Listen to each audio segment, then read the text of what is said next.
because this money cannot be just eaten like that. We are suffering to pay taxes. So we are demanding IGG to come in and investigate what has happened to our money. We have the mayor, Arua City, we have the LC5, Arua District, we have RCC, we have a deputy RCC, we have assistant RCC to follow up this activity because we are suffering. The mothers are dying. There's no access road. Michael, a resident of Pajulu who drives similar, says it has become difficult for them of late to the extent that two vehicles cannot pass, and the worst is during rain seasons, and urges government to do something. Vehicles cannot even bypass each other. One has to give way for the other to pass, and this bridge itself, much as maybe some people are saying the bridge is complete, but we are still thinking there's a lot of work to be done on this bridge besides the road, and even when the rain comes, we don't know how we are going. Alfred Okonze, LC5 chairman Arua District, urges community members to be calm, and very soon the project shall be completed because much of the work has been done already and is remaining only the artwork. We have been pushing very well. The project has gone up to the level where you have seen it is stagnated. So as a district, we cannot do that on our own. We have procurement committee here. First of all, the contractor has to generate variations, which variations has to be examined by the district technical team. That has to be tabled before the district procurement committee.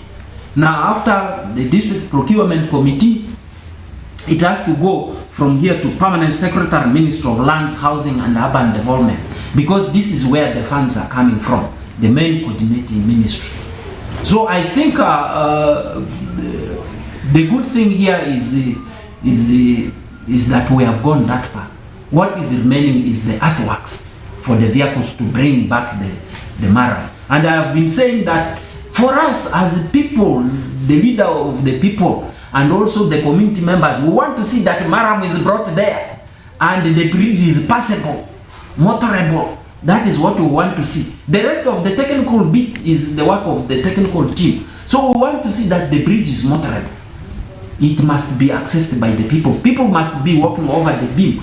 So we are waiting for the reply from the Minister for Lands, Housing and Urban Development to say, go ahead, we can pay these variations. So how much is the variation? This variance should be footed. What I know in front of me is that there's a letter of request for permission to execute the remaining parts of the project. Branded Toyota Wish with a number plate UBF 205D heading to Gulu had a head-on collision with a motorcycle Bajaj with a number plate UFH197Q heading to Pakele Town Council. Onzima Alan reports. An accident along Atiak-Ome Highway in Ajumani district have left 2 people dead and 2 others seriously wounded after a vehicle branded Toyota Wish with a number plate UBF 205D heading to Gulu had a head collision with a motorcycle Bajaj with the registration number plate UFH197Q heading to Pakale Town Council in Ajumani district. The accident took place over the weekend in Melia Dairy Village, Pakele Town Council, Ajumani District. The injured persons were rushed to Ajumani General Hospital, where one person was pronounced dead. Honorable Mania Corina, Secretary for Production and Marketing, Pakele Town Council, said she was informed about the incident through a phone call from the local authorities, after which they were able to identify the victims. So I got a call from one of our Vice LC1 called me. There's an accident occurred on the roadside, so I also came. So I find it is true. I find it is true. 2 people. One is a girl. It's called Jackie Lake. She's called Lake because for us we don't know the name, but now people who came and they know the mother, and they said it is Lake from Paladoro. She came from there, the daughter of Felista. So I think from there people start to gathering here. Everybody has now come to see what is happening on the roadside. That is information in my area I can give to the people to know. Alumai Joseph, a resident of Melia Dairy Village, explained that the accident took place as a result of drunkenness and calls on people to always avoid riding or driving under the influence of alcohol. Then I found the accident happened. There are two people who were knocked by vehicle, and this accident happened usually when people were drunk, and the road is safe, and these people they connect, and most times they lose their lives, and this incident happens many times along this road here. We are sorry for it. Joseph also calls on parents to take good care of their children while they are for holidays to avoid such incidents. But I'm urging the parents to take care of their children, because now children are at home, they are resting, they are to support their family, but they may tend to use this holiday for doing bad things. But I'm urging the parents to take care of their children, and also ask the drivers to use the road properly. They should not be drunk. According to the locals, most accidents occur in the area as a result of reckless driving and carelessness by some people in the area. Peace Unshaki, Onjima Alan, West Nile Television, Nile Cast.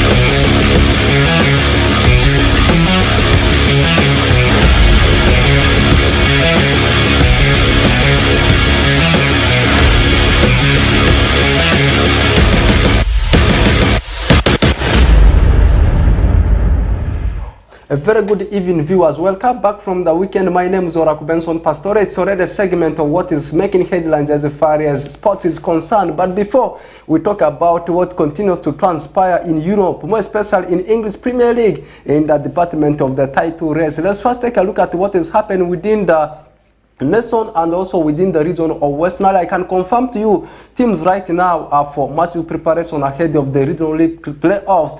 And the conclusion of Nyagaki Zone came the other weekend, and the team that finished on top in Nyagaki Zone, called the Paida Black Angels, right now they are for massive preparation ahead of the playoffs, where they will face Araka. And yesterday they played their friendly with a team that comes from Congo called Bisengo, and they were edged by 2-1. Let's first take a look at how things transpired in that game. On the Paraka Football Club yesterday edged Bom FC by 1-0 to keep qualification's hope of StarTimes Uganda Premier League alive. It was Mandela's goal towards the closing stages of the encounter that created the difference between the two teams. The win leaves Caterpillars in the 5th position with 41 points out of 24 games. So far, just 2 points off Mbale Heroes that sits at number 2 with 43 points and 6 points behind the log leaders Dasi Police. Statistically, Onduparaka has lost 9 of the games, winning 13 and drawing 2 ever since the start of the season, and have gone several games home and away minus picking defeat and draws. In the other results generated by the other teams yesterday, Mbale Heroes were 2-0 winners over Blacks Power that comes from Lira. Lugazi managed to beat Tige's Homeboys by 2-0. Meanwhile, Chinda Boys managed to beat the log leaders Police by 1-0. Chetume had to play out a barren draw with Calvary, and Young Elephant did beat Karo Karunzi by 2-1. There are 3 rounds remaining for the season to conclude, and Onduparaka is remaining with the Police away from home, Mbale Heroes also away from home, and they will conclude the season with the home fixture against Calvary, which is West Nile Derby. Onduparaka was relegated last season after 7 solid seasons in the top tier of Ugandan football. Oraku Benson Pastore, West Nile Television, Nile Cast Sports News. We apologize for that error because it was the story of Onduparaka playing. This time we are heading to what is happening in Greater Alu region. Like I said earlier on, Paida Black Angels having that friendly encounter with a team that comes from DRC called Bisengo, where they lost the game by 2-1. Let's first take a look at the story. This time we are not going to look at the story of Onduparaka again because it has already been played. The dream of having a fair game in the Western Regional Playoff, the management of Paida Black Angel Sports Club has embarked on build-up matches to prove their strength to win the match that will be played in Arua City on 19th May 2024. In a friendly match with the FC Bisengo from DR Congo at Barokoro Stadium on Sunday, 12th May 2024, Paida Black Angel Sports Club lost 2-1 as this did not go well with the fans who wanted a sure win to prove that their club will shine in the forthcoming playoff with Araka FC from Nile Zone. During the game, officials from FC Bisengo across board showed their commitment towards the game. Javeni Bomba, the head coach FC Bisengo, expressed his happiness about the win over the giant club by the Black Angel Sports Club in Alurland. Bomba revealed that this is the second time Bisengo is winning against the Black Angels. Tasha Giramia Peace Jalar, Public Relations Officer by the Black Angels, said she is optimistic that the outcome of the game will resolve all doubts from the fans. She noted that the absence of some key players also contributed to the loss. Very good game. It has been an engaging one. We played in a international friendly with team from Mahagi. It was quite a nice but yet an upsetting result for team by the Black Angels. You know, it's been a while since we last lost, but I must admit that Bisengo was a better team and they played their game. They played better than PPA. They were good defensively and also up front they were better than our players. I think at the end of the day we still have some few touches to do as we approach the playoffs. So far the date has been confirmed, 19th of this month. Next Sunday, I am sure we are going to be playing against Araka FC. That's not going to be a simple game. We are preparing in all ways.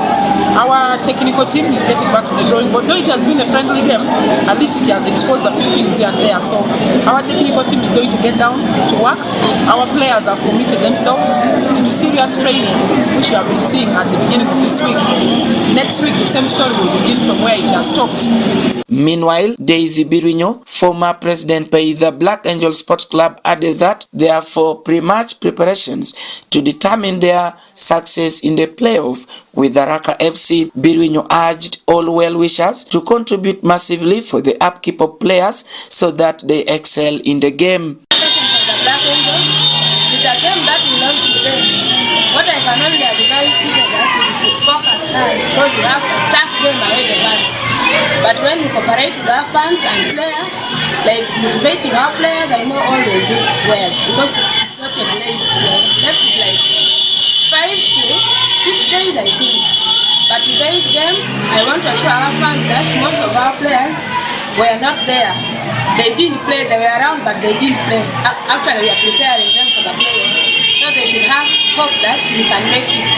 So we need cooperation and financial support because playoff is a little bit expensive, but when we join our hands together, we can make it.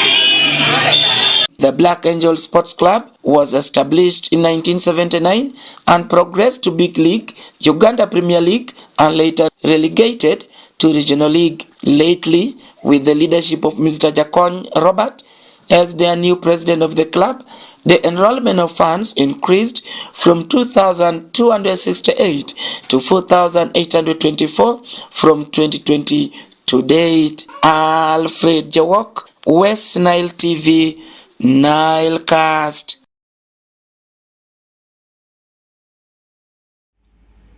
Welcome back from that story where Paida had been beaten by a team called Bisengo that comes from Congo. This time let's jet to Europe and we talk about English Premier League. Before we talk about how games transpired over the weekend in English Premier League, I can confirm to you the team which is making headlines all over the world called Bayer Leverkusen also over the weekend had to thrust aside Bochum by 5-0 to extend their unbeaten record in all the games to now 50 games. And let's leave that one there and we talk about English Premier League. One game was played yesterday between the team of Manchester United and Arsenal. Arsenal still alive in title race after edging out Manchester United by 1-0. And on Saturday there was a game between Man City beating the team of Fulham by 4-0, and Brentford had a 2-1 win over Bournemouth, and Everton edged out Sheffield United by 1-0.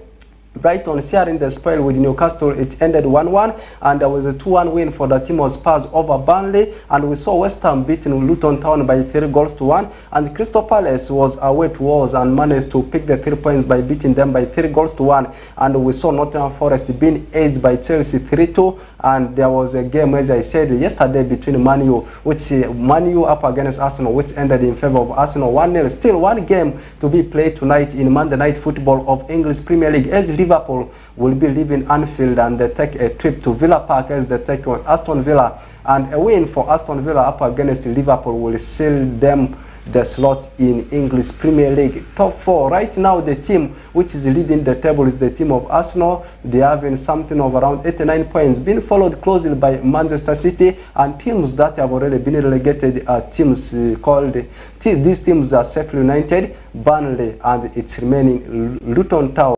And Luton Town, for them to survive relegation, they will have to win more than 12 goals in the last game. English Premier League will be concluding over the coming weekend. And it has been me, Benson Pastore, bringing it for you. And let's link up again tomorrow, as I will still be in the studios to give you what continues to make headlines in the world of sports.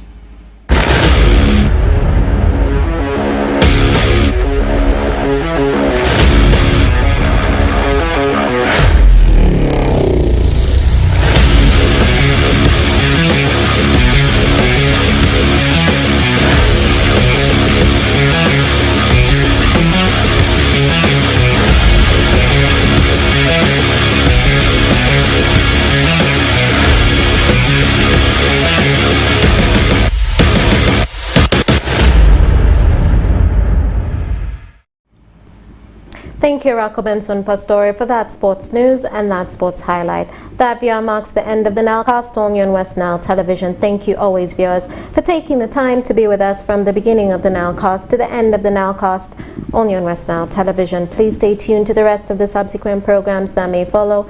My name remains Okumaringa Christine. Have a good evening.